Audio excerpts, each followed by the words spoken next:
पिछले 200 सालों में चाइना के बॉर्डर्स, एशिया वॉर, पॉलिटिक्स और लीडरशिप चेंजेस की वजह से कई बार चेंज हुए हैं। 9.6 मिलियन स्क्वायर किलोमीटर में फैला ये देश लैंड की चोरी के लिए काफी फेमस है। नेबरिंग कंट्रीज के साथ उसके टेरिटोरियल डिस्प्यूट्स आज से नहीं बल्कि दशकों से और सदियों पहले से चलते आ रहे हैं। अगर चाइना की माने तो अरुणाचल प्रदेश साउदर्न तिब्बत का हिस्सा है। छुट्टी। इसके अलावा साउथ चाइना सी भी दशकों से एक एरिया ऑफ कंट्रोवर्सी रहा है। ये सब शुरू हुआ था 1982 में, जब यूनाइटेड नेशंस ने लॉ ऑफ सी को एस्टैब्लिश किया था। ये लॉ नेबरिंग स्टेट्स के इंटरनेशनल सी राइट्स को रेगुलेट करने के लिए बनाया गया था। ट्रीटी में कुछ विशेष अधिकार दिए थे जिन्हें EEZ यानी एक्सक्लूसिव इकोनॉमिक जोन्स के नाम से जाना जाता है। ये ट्रीटी उन क्षेत्रों को निर्धारित करती है जहां एक राष्ट्र के पास सॉवरेन राइट्स होते हैं समुद्र की सतह के नीचे के नेचुरल रिसोर्सेज पर। चाइना ने हदें तो तब पार कर दी थी जब उसने हायांग शियू ऑयल रिग को बना दिया था वियतनाम की EEZ में साल 2014 में। सब चोरियों के अलावा चाइना ने काफी कंट्री से इंटेलेक्चुअल प्रॉपर्टी की चोरी भी की है, मेनली US और यूरोपियन यूनियन से। अभी हाल ही में चाइना ने अमेरिका को ओपनली चैलेंज भी कर दिया है। चाइना के हाईवेज पर टैंक्स घूम रहे हैं ताइवान की ओर बढ़ते हुए। चीनी फाइटर जेट्स रोज ताइवान के एयर स्पेस में घुस रहे हैं। रशिया और यूक्रेन की सिचुएशन ताइवान और चाइना से काफी सिमिलर है। चाइना भी रशिया की तरह एक न्यूक्लियर पावर है। ताइवान चाइना के मुकाबले एक काफी छोटा सा देश है। चाइना ताइवान के पीछे इसलिए पड़ा है क्योंकि अगर वो अपना मर्चेंट और मिलिट्री बेस वहां बना ले तो उसका काफी फायदा होगा। ऐसा करने से चाइना इजीली कभी भी पैसिफिक ओशन में एंटर कर पाएगा और वॉर की सिचुएशन में एयरक्राफ्ट कैरियर्स यूएस तक भेज सकता है। इस वजह से यूएस के डिफेंस को काफी बड़ा थ्रेट है और इसलिए वो ताइवान के साथ खड़ा है। वीडियो में आगे बढ़ते हुए हम जानेंगे चाइनीज डैम्स के बारे में जो चाइना बना रहा है ब्रह्मपुत्र रिवर के ऊपर। उसके साथ ही हम ये भी जानेंगे कि चाइना को क्या जियोपॉलिटिकल एडवांटेजेस होंगे अगेंस्ट इंडिया और इंडिया के लिए इससे क्या स्ट्रेटेजिक कंसर्न्स हैं। ब्रह्मपुत्र रिवर की शुरुआत होती है आंगसी ग्लेशियर से, जो हिमालयस के नॉर्दर्न साइड में लोकेटेड है तिब्बत में। तिब्बत में ब्रह्मपुत्र रिवर को यारलुंग सैंगपो के नाम से जाना जाता है। हिमालयस के पैरेलल फ्लो होते हुए नामचा भरवा पहुंचती है जो तिब्बतन हिमालय का माउंटेन है।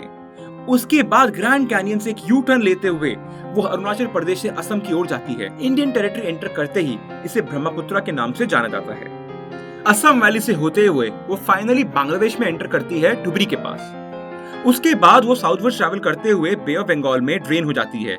तिब्बतन प्लेटू से बहुत तेजी से रिवर बहती हुई अरुणाचल प्रदेश में एंटर करती है due to the sea level. इतनी तेजी से गिरने की वजह से रिवर अपने साथ फर्टाइल एलुवियल सॉइल भी लाती है। इसी वजह से चाइना ने मल्टीपल डैम्स बनाने का सोचा है रिवर ब्रह्मपुत्र में। कहा यह भी जाता है कि चाइना ऐसा करके इंडिया की वाटर सप्लाई को भी कंट्रोल करना चाहता है। ये काफी मेजर कंसर्न खड़ा करता है इंडिया के लिए। इतनी तेजी से जब पानी अरुणाचल प्रदेश एंटर करता है और उसको डैम के थ्रू कंट्रोल किया जाए तो चाइना नॉर्थ ईस्ट इंडिया में जानबूझकर फ्लैश फ्लडिंग भी कर सकता है। इसके अलावा उसे इंटेंशनली डाइवर्ट भी किया जा सकता है जिससे इंडिया के लिए दिक्कतें और भी बढ़ेंगी। चाइना ने जो पहला डैम ब्रह्मपुत्र रिवर पर बनाया था वो है जांगमू डैम, जो तिब्बत के ग्यात्सा रीजन में है।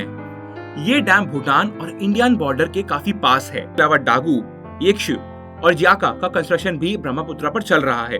डागू, येक्शु और जांगमू डैम्स एक दूसरे के काफी पास हैं। इससे इंडिया के लिए सस्पिशन और कंसर्न दोनों ही जाग जाता है। ऐसे में एक स्ट्रॉन्ग फीलिंग आती है कि चीन वाटर सप्लाई को एक वेपन की तरह यूज करना चाहता है भारत के खिलाफ। अब आते हैं मेजर कंसर्न के ऊपर, super dam control. China Brahmaputra river पर लार्जेस्ट डैम बनाने जा रहा है जिसका नाम सुपर डैम होगा। एक ऐसा डैम जो इतना बड़ा होगा कि हिस्ट्री में कभी नहीं हुआ होगा। कितना बड़ा होगा ये डिटेल्स चाइना ने डिस्क्लोज नहीं की है। चाइना को इससे कई सारे बेनिफिट्स होंगे। इस 60 मिलियन किलोवाट की हाइड्रो पावर एक्सप्लॉयटेशन से चीन 300 बिलियन किलोवाट की क्लीन, रिन्यूएबल और zero carbon electricity annually target कर रहा है। चाइना के अकॉर्डिंग इससे 20 बिलियन युआन यानी 3 बिलियन USD की एनुअल इनकम जनरेट होगी तिब्बतन रीजन के लिए। चाइना ने यह भी बोला है कि यह प्रोजेक्ट नेशनल सिक्योरिटी और डोमेस्टिक सिक्योरिटी के लिए है। इंडिया एक लोअर रिपेरियन है, जिसका मतलब है कि ऊपर वाले पार्ट्स जिन्हें अपर रिपेरियन बोला जाता है उनकी प्राइमरी कंट्री है। इंडिया और बांग्लादेश दोनों ही लोअर रिपेरियन में आते हैं क्योंकि यहाँ रिवर का फ्लो बाद में आता है। इंडिया एंड बांग्लादेश के लोगों की लाइफ और लाइवलीहुड के लिए ये प्रोजेक्ट एक बहुत बड़ा थ्रेट है। इसके अलावा 2006 में एक्सपर्ट लेवल मैकेनिज्म यानी ELM एस्टैब्लिश हुआ था इंडिया और चाइना के बीच में। इस फॉर्मल मैकेनिज्म के अंडर चाइना को डेटा शेयर करना था इंडिया के साथ जब भी वो मांगे। इसके बावजूद भी चाइना ने कई बार इंडिया के साथ डायरेक्टली हाइड्रोलॉजिकल डेटा शेयर करने से मना किया है। क्या आप जानते हैं कि इंडिया इन सब का काउंटर करने के लिए क्या कर रहा है? तो चलिए हम बताते हैं। इंडिया ने अपने मास्टर स्ट्रोक को प्लान कर लिया है। जी हाँ, ब्रह्मपुत्र पर सेकंड लार्जेस्ट डैम प्रपोज करके इंडिया ने चाइना को काउंटर करने का फैसला लिया है। ये डैम यिंकियोंग अरुणाचल प्रदेश में बनाया जा रहा है, जिसे बनाने में 50,000 करोड़ रुपए लगेंगे। इस डैम की मदद से फ्लैश फ्लडिंग को रोका जा सकेगा यदि चाइना एकदम से फ्लैश फ्लडिंग का प्लान करता है। ऐसे पानी को रोककर स्टोर किया जा सकता है। अगर लीन सीजन में चाइना पानी को रोक देता है तो भारत जो पानी स्टोर रखेगा वो यूज में आ सकता है। इस डैम की मदद से चाइना के मंसूबों को नल एंड वॉइड किया जा सकता है। यही सब था आज की इस वीडियो में। आपको ये वीडियो कैसी लगी हमें कमेंट्स में जरूर बताएं। साथ ही में चैनल को सब्सक्राइब और बेल आइकन को प्रेस करना ना भूलें। मिलते हैं अगली बार ऐसी ही एक इन्फॉर्मेटिव वीडियो के साथ। Till then good bye.